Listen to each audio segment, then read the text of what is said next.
mereka ajukan.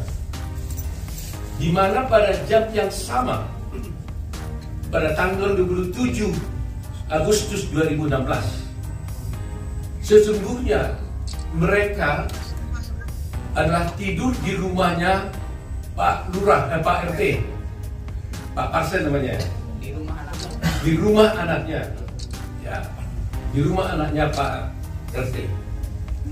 Pak RT-nya ada di sampingnya, di sampingnya. Nah, jadi coba bayangkan, lebih kurang di antara jam-jam tersebut, jam 9 sampai jam 10, jam 12, itu mereka-mereka ini katanya mulanya dari awal, dari sore, dari maghrib, mereka pergi dulu ke rumah, ke warungnya Ibu Nining. Dari rumahnya Ibu Nining, mereka pergi ke rumahnya Ibu. Saya mengusulkan lagi agar Jokowi, Bapak Presiden, membentuk tim pencari fakta untuk diserahkan kepada penyidik.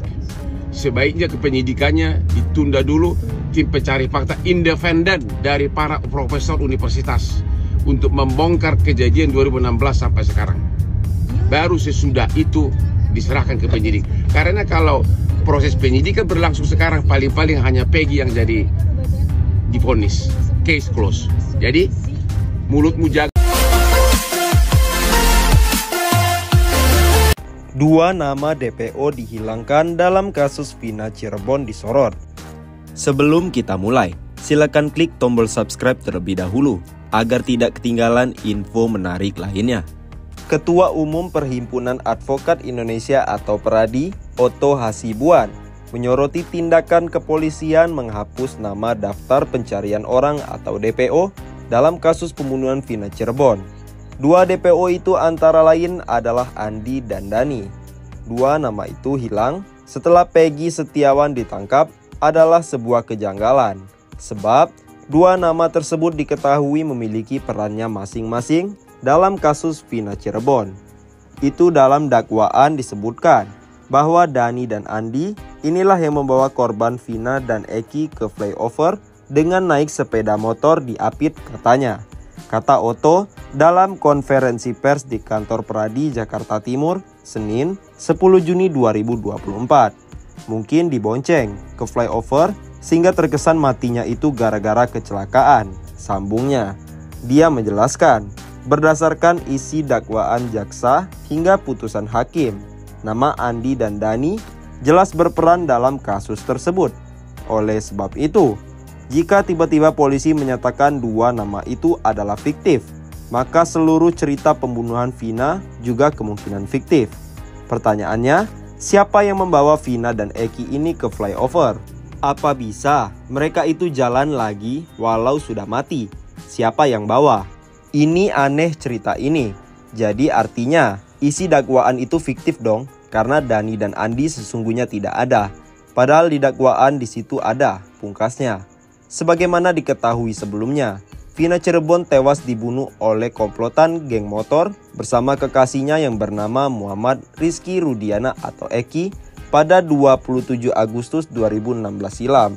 Awalnya Vina dan Eki diduga tewas akibat kecelakaan tunggal. Namun setelah diselidiki lebih lanjut, ternyata keduanya terbukti dibunuh. Hotman mohon Jokowi bentuk TPF usut kasus pembunuhan Vina Cirebon. Advokat Hotman Paris meminta Presiden RI Joko Widodo atau Jokowi membentuk tim pencari fakta atau TPF untuk mengusut kasus pembunuhan Vina dan kekasihnya Eki di Cirebon pada 2016 silam. Hal tersebut disampaikan Hotman dalam sebuah video yang diunggah di akun Instagramnya @hotmanparis, dikutip pada Senin 10 Juni 2024. Selain itu, dia yang timnya dari Hotman 911 menjadi kuasa hukum keluarga Vina meminta penyidikan kasus yang dilakukan Polda Jabar dihentikan dulu ketika TPF itu bekerja. Sekarang saya mengusulkan lagi agar Jokowi Bapak Presiden membentuk tim pencari fakta untuk diserahkan kepada penyidik, kata Hotman. Sebaiknya penyidikannya ditunda dulu, TPF independen dari para profesor universitas untuk membongkar kejadian 2016 sampai sekarang, baru sesudah itu diserahkan ke penyidik. Karena kalau proses penyidikan berlangsung sekarang, paling-paling hanya Peggy, tersangka Peggy Setiawan yang divonis. Case close tuturnya. Rencana Hotman akan menggelar konferensi pers pada Selasa 11 Juni besok terkait usulan pembentukan TPF untuk mengusut kasus pembunuhan Vina.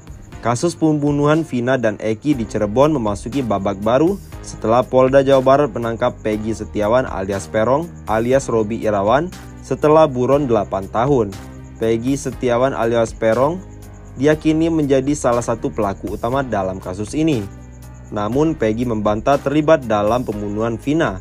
Ia mengaku sama sekali tidak mengetahui peristiwa itu. Ciri-cirinya identik dengan pengakuan Saka. Publik curigai pria bertindik diduga pelaku kasus Vina. Pengakuan mengejutkan yang disampaikan Saka Tatal soal ciri-ciri Peggy Peron, pelaku pembunuhan Vina menimbulkan tanda tanya. Saka mengaku bahwa Peggy mempunyai tindik besar di bagian telinga. Mendengar pengakuan Saka ini, banyak warganet yang kemudian mengaitkan sosok Peggy pada satu pria dan bukan Peggy Setiawan yang kini ditangkap. Dalam pengakuannya, Saka mengaku ia sempat ditunjukkan foto para DPO oleh polisi. Waktu 2 minggu yang lalu, ada kepolisian dari Polres Cirebon dan Polda Jabar datang ke rumah dan menanyakan bahwa DPO tersebut dan dikasih fotonya dan nama-namanya, kata Saka. Saka menuturkan wajah Peggy yang ditangkap bukanlah sosok yang sama seperti yang fotonya ditunjukkan polisi. Selain itu, Saka juga mengaku bahwa Peggy memakai tindik di telinga. Ciri-cirinya tuh dari muka sama dari telinga udah berbeda. Telinga kan persingan, bolong, itu beda, kata Saka. Saka juga menambahkan bahwa pelaku punya rambut keriting yang berbeda jauh dengan foto yang diberikan pihak kepolisian. Ada rambutnya keriting, versi Peggy dari polisi.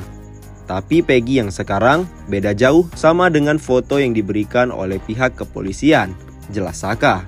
Sosok yang dipaparkan Saka ini lantas dikaitkan dengan seorang pria yang punya ciri yang sama.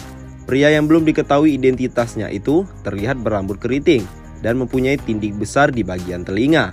Akun sosial media pria itu juga banyak diburu oleh warganet, termasuk foto-foto dan postingannya pada 2016 lalu. Keluarga berharap kesaksian Saka Tatal soal foto DPO bisa bantu Peggy Setiawan bebas.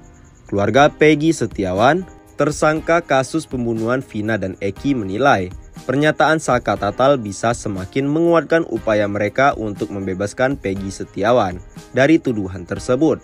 Hal itu disampaikan adik kandung Peggy Setiawan, Luciana, saat ditemui di rumahnya di Desa Kepongpongan, Kecamatan Talun, Kabupaten Cirebon pada Senin, 3 Juni 2024. Luciana mengaku bersyukur mendengar pengakuan Saka Tatal, salah satu terpidana kasus Vina dan Eki, tentang foto DPO kasus Vina dan Eki yang disebut berbeda dengan Peggy Setiawan.